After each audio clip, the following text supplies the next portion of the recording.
Hello everyone, welcome back to the channel. This is Ayushi Verma from Investor Learn Academy, and today I'm here to discuss the technical analysis outlook for the Nifty, Bank Nifty and Dollar INR.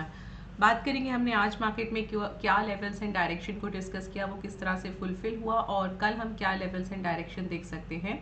Quickly start करेंगे हम सबसे पहले Nifty के साथ. All right, सो Nifty आज हमने थोड़ा सा एक कंसोलिडेशन बुलिश बायसनेस के साथ एक्सपेक्ट किया था, वैसा ही हुआ. और एक ये भी पॉइंट था कि जो 50 EMA है इसके अबव क्लोजिंग आता है या नहीं. तो एग्जैक्टली क्लोजिंग भी आया है और बुलिश कंसोलिडेशन भी हमें यहाँ पे देखने को मिला. एंड आज मतलब इतने मोमेंटम के बाद मैं इसे कंसोलिडेशन तो नहीं कहूँगी, it was a good green momentum, काफ़ी अच्छा अपसाइड मोमेंटम यहाँ पे था. सो अब यहाँ पे 20 EMA के आसपास कहीं पे क्लोज हुआ है एंड एक अच्छा 700 के आसपास हमें क्लोजिंग ज़रूर मिला है. तो कल के लिए हम क्या देख सकते हैं, चलिए इसके बारे में बात करते हैं. तो सबसे पहले यहाँ पे ये तो क्लियर हो गया कि फिलहाल निफ्टी एटलीस्ट बैंक निफ्टी की हम बात करेंगे बाद में. निफ्टी के लिए तो यहाँ पे जो डाउन साइड का हर्डल था वो खत्म हो गया. 500 का एक अच्छा सपोर्ट बनाकर प्राइस जो है वापस से अबव जा रहा है. सो कल के लिए भी मैं थोड़ा सा यहाँ पे बुलिश ही हूँ, बट कंसोलिडेशन ही रहेगा बुलिश बायसनेस के साथ. एटलीस्ट ओपन जो होगा वो अपसाइड का मोमेंटम ओपन होगा एंड ड्यूरिंग द डे अगर हमें कुछ चेंजेस मिलते हैं, डेटास चेंज होते हैं या कुछ प्रॉफिट बुकिंग आता है, that's the different story. And so this is what you can expect for tomorrow. तो क्या लेवल्स रख सकते हो आप? 715 का पहला रेजिस्टेंस मार्क कर सकते हो एंड 790 का दूसरा रेजिस्टेंस रहेगा और 850 का तीसरा रहेगा. मोस्ट प्रोबेबली मुझे लगता है कि जो 790 वाला रेजिस्टेंस है वो कल प्ले आउट करेगा अच्छा रेजिस्टेंस के तौर पे. मतलब कि यहाँ तक कि एक आपका रेजिस्टेंस आएगा, इसके अबव जाने की प्रोबेबिलिटी थोड़ा कम है. सपोर्ट के लिए पहला सपोर्ट आप यहाँ पे 635 का देखो एंड दूसरा सपोर्ट आप देखो 570 का और तीसरा सपोर्ट आप देख सकते हो 495 का.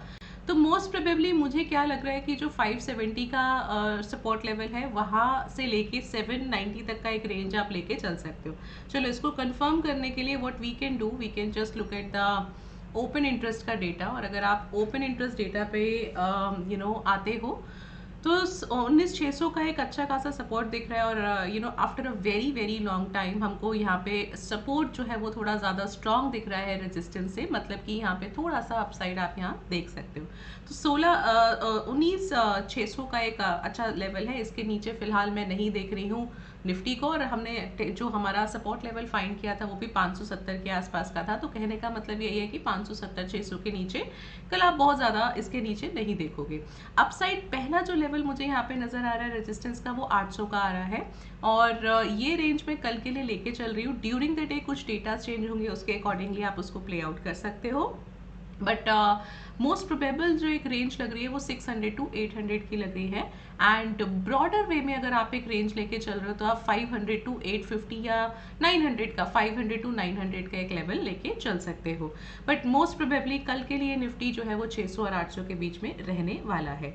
चलो बैंक निफ्टी पर आ जाते हैं. सो सरप्राइजिंगली बैंक निफ्टी वैसे तो काफ़ी बैरिश लग रहा था, बट आज थोड़ा सा बुलिश मोमेंटम ज़रूर दिखाया है. बट इस बुलिश मोमेंटम के बाद भी हम कंप्लीटली ये नहीं कह सकते हैं कि यहाँ से हमें ट्रेंड रिवर्स हो गया है या एक 44,000 का जो लेवल है उसको एज अ सपोर्ट लेके प्राइस जो है वो रिवर्स कर गया है. अभी भी उसकी कंफर्मेशन जो है वो नहीं आई है. स्टिल अगर आप मूविंग एवरेजेस की बात करोगे तो 20 एंड 50 EMAs जो हैं वो दोनों क्रॉसओवर्स दे चुके हैं. कोई यहाँ से कन्वर्जेंस नहीं है, इनफैक्ट थोड़ा सा दूर जाते हुए दिख रहे हैं. तो जितना दूर जाएंगे उतना ही आपको यहाँ से फॉल और दिखेगा. What we can assume from today's momentum is कि एक तो जो 100 EMA को इसके नीचे क्लोजिंग आ गया था, फिलहाल कहीं ना कहीं वो उसको सस्टेन किया है. 100 EMA को आसान नहीं होता है प्राइस को तोड़ना, तो वो एक कंसोलिडेशन है. दूसरा एक काफ़ी अच्छा गैप डाउन मिला था हमें 6 तारीख को और 9 तारीख के बीच में, तो उसको आज ये कैंडल ने पूरा का पूरा कंप्लीटली फिल कर दिया है. सो ये हो सकता है कि now the gap has been filled. So again from tomorrow onwards we might able to see a little down side. Because अगर आप इसके ओपन इंटरेस्ट डेटा भी चेक करोगे तो बहुत ज़्यादा, जैसे निफ्टी में हमें वन साइडेड अपसाइड दिख रहा है, बैंक निफ्टी में हमें फिलहाल ऐसा अभी कुछ नहीं नज़र आ रहा है.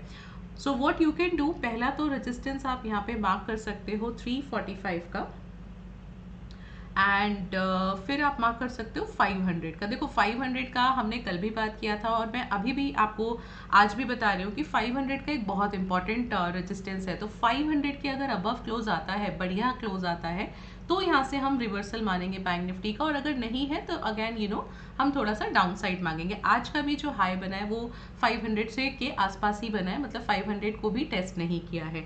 तो ये 500 का आप दूसरा रेजिस्टेंस मार्क करो और 44,660 का तीसरा रेजिस्टेंस मार्क करो। पहला सपोर्ट लेवल 230 का रहेगा, दूसरा रहेगा 4460 का और तीसरा रहेगा 43,895 का। तो ये कंसोलिडेशन ही रहेगा कल।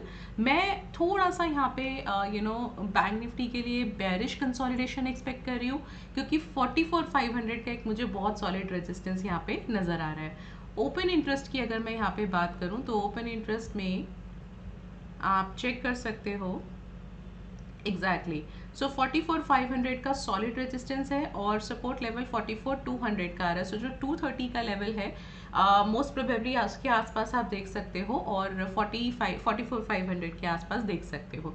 एंड हुआ क्या था, आज भी अगर आप बात करो तो ड्यूरिंग द डे डेटा जो था वो चेंज हुआ था, थोड़े से नई पोजीशंस ऐड अप हुई थी, जो कि हमेशा ही होता है। तो जिसकी वजह से जो मोमेंटम डाउन साइड का हमें कल दिख रहा था डेटा को देखते हुए, टेक्निकल चार्ट्स को देखते हुए, वो वैसा नहीं हुआ। So again the same thing happened, that may happen tomorrow also. But फिलहाल अभी आप क्या लेके चल सकते हो, ब्रॉडर रेंज आप एक 44,000 और 44,500 का मार्क कर सकते हो, एंड प्रोबेबल रेंज आपका 44,200 टू 500 का रह सकता है। ये हो गई बात बैंक निफ्टी की। और अगर आप डॉलर INR पर आओ तो देखो एक बहुत इंटरेस्टिंग डेटा आपको यहाँ मिल रहा है। फिलहाल अगेन एक कंसोलिडेशन था, जो हमने प्रिडिक्ट किया था, एक्सपेक्ट किया था, उसी रेंज में है 83.37 और 83.20 का। एक चीज़ है यहाँ पे जो थोड़ा सा आपको इंडिकेट कर रही है कि 83.37 का लेवल ब्रेक नहीं हो रहा है, काफ़ी टाइम से ब्रेक नहीं हो रहा है। This is you can see it from the chart as well.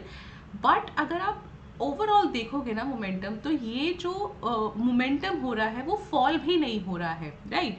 सो इसका भी एक काफ़ी अच्छा इंडिकेशन आपको ये मिल रहा है कि अभी फिलहाल डेटा को देखते हुए, क्योंकि अगर आप ये मार्क करते हो, सो इस डेटा को देखते हुए there is a very high probability कि 83.37 लेवल को यहाँ से ब्रेकआउट मिल जाए। See the problem here with the markets right now is कि थोड़ा सा एक कन्फ्यूजन है, थोड़ा सा मार्केट में कुछ लोगों को फेयर भी है, कुछ लोग still people are very bullish. That is the reason जो एक दोनों पार्टीज हैं, एक बुलिश पार्टी है, एक बेयरिश पार्टी है, उसकी वजह से थोड़ा सा हमको यहाँ पे कंफ्यूजन क्रिएट हो रहा है, और तीनों मार्केट्स में हमें कुछ एक क्लियर डायरेक्शन नहीं मिल पा रहा है। And same is the case with the global markets as well. अभी ग्लोबल मार्केट्स में भी आपको मोस्टली यही देखने को मिल रहा है।